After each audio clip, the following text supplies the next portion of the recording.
रहमान रहीम। Novel तोहमत तुम्हारे इश्क की किस्म 41। राइटर हादिया मुगल। वो टेरेस में खड़ी थी, रखी से कहकर वो यहाँ आ तो गई थी ताकि तबीयत बेहतर हो जाए, पर अब बेचैनी बढ़ रही थी। रात का अगला पहर शुरू हुआ तो उसका दिल घबराने लगा था। कुछ मौसम की तब्दीली फिजा में ठंडक भरी हुई थी। पूरी हवेली में गहरा सन्नाटा था और बिल्कुल मध्यम रोशनी थी जिसे थोड़ा बहुत सामने का मंजर देखा जा सकता था। मेन गेट पर 2-4 गार्ड पहरा दे रहे थे जो इतनी दूर से छोटे छोटे लग रहे थे। उसका दिल बेकरार होने लगा। आ जाए जैन, उसने थकार कर उस शख्स को पुकारा था और फिर वहाँ रखी एक चेयर पर बैठ गई। अभी कुछ देर ही गुजरी थी जब टेरेस के दरवाजे पर आहट हुई और ऐन उसी वक्त फिजा में फायरिंग की तेज़ आवाज़ गूंजी थी और फिर यह फायरिंग रुकी नहीं थी। उसने सहम कर कानों पर हाथ रखा था। फिजा में यक लख्त शोर बढ़ा और हवेली के बंद दरवाजे खोलने लगे थे। वो डर की मारने चीख रही थी, पर गोलियों के शोर में उसकी चीखें कौन सुनता। अगले ही पल पूरी हवेली अंधेरे में डूबी जिससे मजीद खौफ व हरास फैला था। वो लड़खड़ाकर उठी और दीवार के सारे टेरेस के दरवाजे के पास ताकि अंदर जा सके। जहन भी नहीं था जो उसे बचा लेते, पर वहाँ खड़े 4 ऊंचे लंबे हैबतनाक मर्दों को देखकर उसकी हालत अबतर हुई। जिनमें से एक के हाथ में टार्च थी जिसकी रोशनी में वो इन मर्दों को देखती बिल्कुल ठंडी पड़ गई थी। एक खौफ की लहर थी जो चेहरे से उसके वजूद में फैली और उसे पूरी तरह लपेट में ले गई थी। उसने हल्कतार करके भी कदम बेसाख्ता पीछे लिए, पर एक ने आगे बढ़कर बुरी तरह उसके बालों को जकड़ा और उसके मुंह पर अपनी स्याह चादर हथेली जमा दी। जरी बुरी तरह फड़फड़ाकर चीख भी नहीं पाई थी। वो शख्स उसे बुरी तरह काबू कर चुका था। ले चलो उसे, और निकलते ही दोबारा फायरिंग शुरू कर देना। उनमें से एक शख्स बोला था।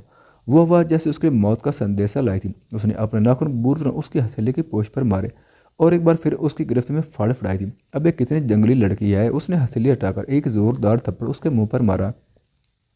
वो ऊंधे मुंह नीचे गिरी थी। वो दिमाग घूम कर रह गया जबकि आंखों को गिरद अंधेरा फैला था। गाल सुना उठा था। उसने एक बार फिर उसके बाल मुट्ठी में जकड़े और उसे बालों से पकड़कर खड़ा किया। ज़रफ़ियाँ दर से तड़पी थी। जैन, वो यकलख चीखी। पुकार में भी उस शख्स का नाम था। तुमसे छिटांग भर के लड़की नहीं संभाली जा रही। वही एक शख्स दबा दबा घूर रहा था। साहब, लड़की छुट्टी पर बड़ी ही तेज़ धार है। उसने अब रुख मुड़कर उसके मुंह पर भारी हाथ जमाया और कमर में हाथ डालकर पेट पर रखे उसे बुरी तरह जकड़ते आगे बढ़ा। ज़रफ़ियाँ बुरी तरह फाड़ फड़ार थी, पर वो दियो हिकल मर्द उसे बुरी तरह काबू किए हुए था। उसका गलीज लम्हा उसे बिन पानी मछली कितना तड़पा गया था। साहब, ये शोर मचा दे, बड़ी तीखी है। उस शख्स ने कहा। हथेली मात हटाना। साहब, बेहोश कर देते हैं। वो शख्स एक बार फिर बोला था। नहीं, उसे बेहोश बिल्कुल भी नहीं करना। जैन साहब हमारी जान ले लेंगे। वो शख्स अब घबरा कर बोला था, पर उसका लहजा अब की बात थोड़ा बुलंद था। जैन, उसकी आंखें फैली। ज़रफ़िशां की जैसे हर हरकत रोक गई थी। एक पल के लिए ऐसा लगा जैसे वो बेजान हो गई हो। एक बार फिर वो बेवकूफ़ बना गई थी और वो बनती चली गई थी। वो शख्स अब पुरअसरार साथ मुस्कुराया था, यानी उसका तीर निशाने पर लगा था। वो लड़की हर हरकत रोक चुकी थी। अबे ये तो हरकत नहीं कर रही, कहीं बेहोश तो नहीं होगी। एक शख्स ने पीछे मुड़कर उसके चेहरे पर टॉर्च लाइट की तो उसकी गुलाबी पड़ती आंखों से आंसू बह रहे थे, जबकि खुद बेहिस्सो हरकत उस शख्स के गिरह में थी। उसने उसे छोड़ा तो वो ज़मीन पर गिर गई जैसे हिम्मत बाकी ना हो। जिंदा है, उसने कह कर लगाया था और 2 मर्दों ने उसे बाजू से जकड़कर साथ ले जाने लगे थे। वो ज़रफ़शां को खुफिया रास्ते से नहीं लेकर जा रहे थे, जिससे उसका यकीन मज़ीद पुख्ता होकर टूटा था। यानी सब चाल थी, उसे इस्तेमाल किया गया था। सब वादे वैद मोहब्बत झूठी थी, फरेब था। उसके बाद वो कुछ सोचने समझने के काबिल नहीं रही थी। एक मुर्दा की तरह उसे घसीट कर ले जा रहे थे। शजिया सिद्दीक़ा बेगम अंधेरे में पुकारती गिरती पड़ती ऊपर भागी थी, पर ऊपर मौजूद 4 मर्दों को देखकर उनकी चीख निकली थी और कदम पीछे हुए थे।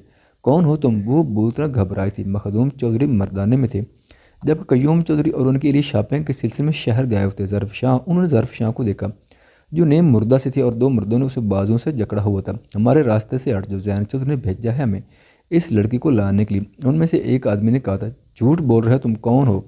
और जैन ऐसा कभी नहीं कर सकता। ऐ बुढ़िया, ज़बान मत चला। एक ने आगे बढ़कर सिद्दीक़ा बेगम पर गन तानी। ज़रफ़शां के नातवा वजूद में हरकत हुई थी।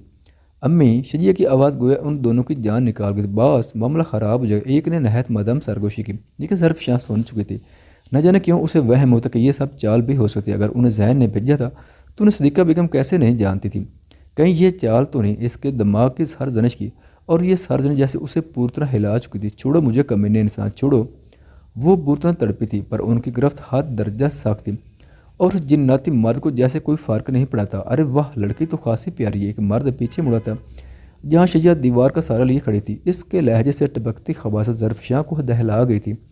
नहीं जैन, ऐसे नहीं है। वो मुझे मेरी हिफाजत का कह कर गए थे। वो बुरी तरह उनकी गिरफ्त में झटपटाती अब बस आज़ादी चाहती। बकवास बांध कर लड़की। उसी शख्स ने उसके बाल बुरी तरह जकड़ कर اسے جھنجھوڑا تھا۔ شجیہ بھاگ جاؤ یہاں سے، وہ چیخ کر بولے، جبکہ صدیقہ بیگم بھی سمجھ چکی تھی کہ یہ دشمن کی چال ہے۔ دیکھو ہم نے تمہارا کچھ نہیں بگڑا، ہمیں جانے دو۔ صدیقہ بیگم کی پکار میں فریاد تھی، بگڑا کسی نے کچھ نہیں ہے۔ اس نے صدیقہ بیگم کو دیکھا اور پھر اپنے آدمی کو حکم دیا، سجاد قابو کر پچھلی لڑکی ہو، شجیہ بھاگ جاؤ یہاں سے، خدا کا واسطے بھاگ جاؤ۔ ظرف شاہ پھر سے چیختی، واہ، زین سر کی بیوی تو کافی سمجھدار اور رحم دل ہے، اپنے سے زیادہ سر کی بہن کی فکر ہے۔ ایک نے اس کے بال مٹھی میں دبوچے کہکا لگایا۔ شجیہ غیر محسوس طریقے سے قدم پیچھے لینے لگتی، جاؤ شجیہ یہاں سے۔ صدیقہ بیگم نے بھی جیسے ظرف شاہ کی تائید کی تھی۔ شجیہ کی جانب بڑھتے ماذ نے اس کے چہرے پر ٹارچ سے روشنی ڈالی۔ شجیہ اپنے کمرے کے پاس ہی تھی، فوری بھاگ کر اندر بند ہوتی وہ لاک لگا چکی تھی۔ اس نے بری طرح دروازہ دھاڑ رہا تھا، اتنے میں 2 گارڈ حویلی میں آ چکے تھے۔ صدیقہ بیگم کی جیسے جان میں جان تھی، ہمیں صرف ظرف شاہ کو لے کر جانے کا کہا گیا، اگر تم لے جانے دو گے تو تمہارے لیے بہتر ہوگا۔ ان تینوں نے دونوں گارڈ پر گن تانے تھے اور پھر تڑ تڑ گولیوں کی سما چیرتی آوازوں نے ان دونوں کو ہوش و ہوا سے بے گانہ کر دیا تھا۔ 3 گاڑی تارکول کی سڑک پر تیز سے رواں دواں تھی۔ درمیان والی سفید گاڑی میں وہ پچھلی سیٹ پر بندی بے بس تھی، منہ پر ٹیپ لگی تھی جس کے باعث وہ چیخ بھی نہیں سکتی تھی۔ ہاتھ پیچھے کو باندھے تھے، وجود میں درد کی لہر اٹھ رہی تھی۔ دل اس وقت ایک ہی فریاد کر رہا تھا، اللہ شجیہ کی حفاظت کرے، شایان ساگر کبھی اس تک نہ پہنچ پائے۔ آج جیسے سب کی زندگی کے ستارے گردش میں تھے، ایک دوسرے سے جڑے وہ لوگ مختلف جگہوں پر مختلف مصائب میں گرے ہوتے۔ سیدھی سڑک کے بعد انہیں اب موڑ موڑ کر شہر کی حدود میں داخل ہونا تھا۔ پہلی گاڑی مڑتے ہی درمیانی گاڑی کا ٹائر برسٹ ہوا تھا، گاڑی لڑ کھڑا کر دوسری سمت مڑی، جبکہ پیچھے موجود گاڑی میں بیٹھے 2 لوگ ہڑبڑائے تھے، لیکن ایک شخص دوسرے کے ماتھے پر گن تان چکا تھا۔ پہلی گاڑی کی جیسے کسی کو خبر بھی نہیں ہوتی کہ وہ کہاں گئی۔ گارڈ کی حیرت بجا تھی، تم مجھ پر گن کیوں تان رہے ہو؟ ساگر صاحب کو نہیں جانتے کیا تم؟ وہ تمہیں زندہ نہیں چھوڑیں گے، اور اگر تمہیں زندہ چھوڑ دیا تو میری موت پکی ہے، اس نے کہتی اس کے دماغ میں فائر کیا تھا۔ ڈرائیونگ سیٹ پر بیٹھا شخص فوری موت کی وادی میں جا چکا تھا۔ اس کی موت کنفرم کر کے وہ باہر نکلا اور دوسری سمت مڑتی گاڑی کی طرف بھاگا جو درخت سے ٹکرا چکی تھی۔ باہر نکلو جلدی، اس نے فرنٹ سیٹ پر بیٹھے دونوں آدمیوں کو باہر نکلنے کا کہا اور پچھلی سیٹ پر نظر ڈالی۔ صنم کا دل بری طرح گھبرایا تھا، نہ جانے اب قسمت کون سا امتحان لینے والی تھی۔ میں ساگر صاحب کو بتاتا ہوں۔ ایک گارڈ موبائل نکالیں گے جب اس کے ہاتھ پر کس نے فائر کیا، موبائل ہاتھ سے نیچے گرا، اس کی چیخ فضا میں گونجی تھی اور اسی وقت باہر کھڑے گارڈ نے دوسرے گارڈ کے سینے میں گولی اتاری تھی۔ خون کے چھنٹے بری طرح گاڑی میں بکھرے۔ صنم کی آنکھیں پھیلیں اور بند منہ سے چیخنے لگی، لیکن بے بسی تھی کہ انتہا کو پہنچ چکی تھی۔ اس کی جانب پر دروازہ کھولا گیا اور کسی نے اسے باہر کھینچ کر سیدھا کیا تھا۔ گاڑی کی جلتی لائٹوں میں اس نے سامنے موجود شخص کو دیکھا اور پھر وہ کہیں دیکھنے کے قابل نہیں رہی تھی۔ سرد آنکھ بھنچے لبوں سے وہ شخص صنم کو دونوں کندھوں سے جکڑ کر کھڑا کر چکا تھا۔ اس کی رفت بہت سخت تھی، صنم کو اپنے کندھے میں اس کی انگلیاں کڑھتی محسوس ہوئی تھیں۔ باسط خان اس کی موت کا پروانہ لے کر آ چکا تھا۔ باسط نے اس کا رخ مڑا اور اس کی گردن کے گرد بائیں بازو ڈالے دائیں ہاتھ سے سامنے کھڑے شخص پر گولی چلائے۔ گولی شخص سامنے موجود شخص کے دماغ میں جا کر لگی، وہیں ڈھیر کر گئی۔ موت کا یہ خوفناک کھیل اسے پاگل کرنے لگا۔ صنم کی گھٹی گھٹی چیخیں دبی رہ گئی تھیں، بندے ہاتھوں کے ساتھ وہ مکمل اس کے رحم و کرم پر تھی، جس کا مضبوط بازو اس کی گردن کے گرد تھا۔ سب تیاریاں مکمل ہو چکی، اب بس انہیں دونوں ٹرک کا انتظار تھا جو اس کھلے میدان میں آ کر روکنے والے تھے۔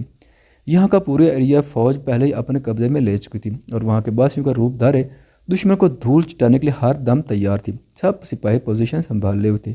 ذہن درخت کی اوٹ میں تھا جب اس کا موبائل تھر تھرایا تھا۔ اس نے پاکٹ سے موبائل نکل کر کان سے لگایا جہاں سے سنائی گئی خبر اس کا دل مٹھی میں جکڑ گئی، جبکہ چہرے پر کرب امید تاثرات پھیل گئے۔ یعنی یہاں آتے اس کا دل اگر گھبرایا تو بلا مقصد نہیں گھبرایا تھا۔ اس کی محبت، اس کی زندگی خطرے میں جا چکی تھی۔ اسی وقت دور سے آتی روشنی نے اس کی توجہ کھینچی، پر جو خبر اس شخص نے سنائی تھی وہ اس کو پل پل کمزور بنانے لگی تھی۔ پر اس وقت وہ کمزور نہیں پڑ سکتا تھا، اسے ہمت نہیں ہارنی تھی۔ فرض اور محبت یوں مقابل آئیں گے اس نے سوچا بھی نہیں تھا، پر اسے ایک راہ کا انتخاب کرنا تھا اور پھر وہ کر چکا تھا۔ اتنی سیکورٹی کے بعد وہ لوگ اندر کیسے آ گئے؟ وہ دبا دبا گر رہا ہے، بس نہیں چل رہا تھا کہ اڑ کر وہاں پہنچ جائے۔ دوسری جانب سے جو کہا گیا تھا وہ محض دانت پر دانت جما کر رہ گیا۔ آنکھیں کراب سے لہو ٹپکانے لگی تھی، جو اگر کوئی دیکھ لیتا تو اس کے دل کا درد جان لیتا۔ جہاں تک ہو سکتا لڑو، باقی سب میں اپنے اللہ پر چھوڑتا ہوں، میرا اللہ میرے گھر والوں کی حفاظت کرے گا۔ اس نے فون کان سے ہٹا دیا اور پوزیشن سنبھالی تھی۔ وہ اپنی جگہ سے آگے سرکا جبکہ ایک سیاہ لباس میں لپٹا وجود اس سے بورتنا ٹکرایا تھا۔ دونوں کا دھیان شاید اپنے ٹارگٹ کی طرف تھا، تب بھی ٹکراؤ ہوا تھا۔ زین نے سورہ سے اس کو پکڑا، پر وہ اس کو سینے پر کونی مرتا آگے کو بھاگا تھا۔ زین نے ایک بار پھر اسے پکڑا، اپنی جگہ سے مت ہلنا ورنہ گولی مار دوں گا۔ اپنی گن اس نے پشت پر جمائی، گولی اسے ڈرتا ہوتا تو یہاں موجود نہ ہوتا۔ جو تم کرنے آؤ وہی میرا مقصد ہے۔ اس کی گمبھیر آواز شناسی لگی تھی۔ کون ہو تم؟ जैन की आवाज़ सर्द हुई थी। फिलहाल ये जानना ज़रूरी नहीं है, दुश्मन सामने है और मुकाबला सबसे ज़्यादा ज़रूरी है।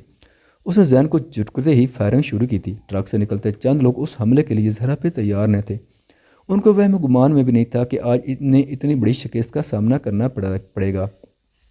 बाकी फौजी जवान भी फायरिंग करते उन्हें मौत के घाट उतारने लगे थे। एक फतह अगर जैन के हिस्से में आई थी तो दूसरी शिकस्त वो कबूल करने के लिए अपने आप को हर तरह से तैयार कर चुका था। उसकी बाहों में मासूमियत से सोई वो लड़की उसके लबों पर दिल फरेब मुस्कुराहट बखेर गई। यजदान ने उसकी पेशानी को छुआ और फिर उसका सर तकिए पर रखा। तभी ने उसका बाजू जकड़ा था। वो नींद में भी उसे खुद से दूर होने नहीं देना चाहती थी और यजदान जैसे एक बार फिर बोझल सा मुस्कुराकर फौरी थम गया ताकि वो जागे मत, और फिर नरमी से बाजू आज़ाद करवाया और बेड पर रखा। जानना ज़रूरी ना होता तो कभी यूं ना तनहा छोड़ता। उसकी सरगोशी बहुत मादाम सी थी। उसके चेहरे पर आए बालों को उसने नरमी से हटाया। उसका गुलाबी सा चेहरा जिस पर उसकी मोहब्बत के रंग फैले थे उसे सरूर बख्शने लगा था। उसने झुक कर एक बार नरमी से उसका चेहरा छुआ तो वो कसमस आई थी। यजदान फौरी दूर हुए बेड से उतरा और फिर उसकी जानिब आया। दराज से एक चौकोर बॉक्स और एक छोटी सी डाई बोर्ड बुक निकाल कर टेबल पर रखी। बुक पर महज तस्वीर बनी हुई थी जो उसे सब आसानी से समझा रही थी और वो आज चाहता पिता के समझ जाए, सब जान जाए, उसकी मोहब्बत के इंतहा को समझ जाए। चंद पल वो सब्जुब में गिरा रहा पर फिर बोझलपन से मुस्कुराते कमरे से निकल गया था।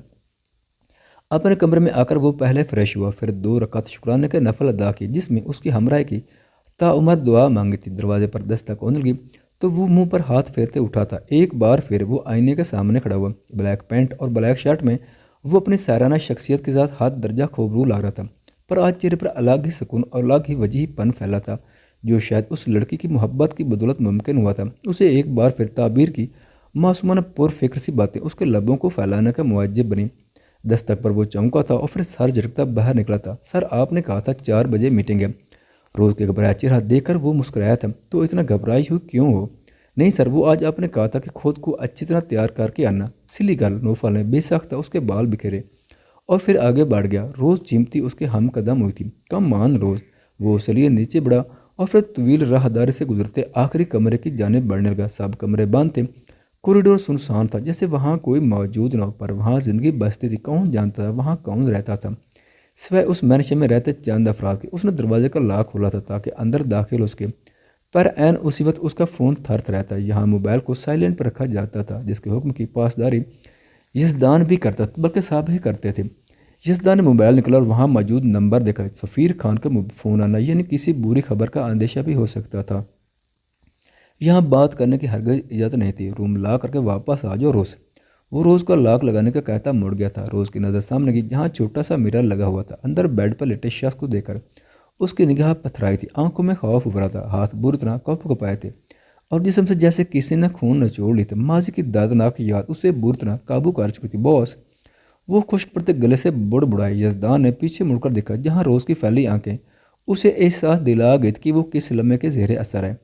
यजदान तेज से उसकी जानिब आया। रोज़ उसने फौरन अब से कंधों से थाम लिया जो नीचे गिरने वाली थी। रोज़ ने जख्म खुर्दा निगाह से अपने मसीहा को देखा और गोया जताया हो कि आपने अच्छा नहीं किया। यजदान ने सख्ती से लाभ भींच दिए थे। जारी है, अपने राय का इजहार ज़रूर कीजिएगा।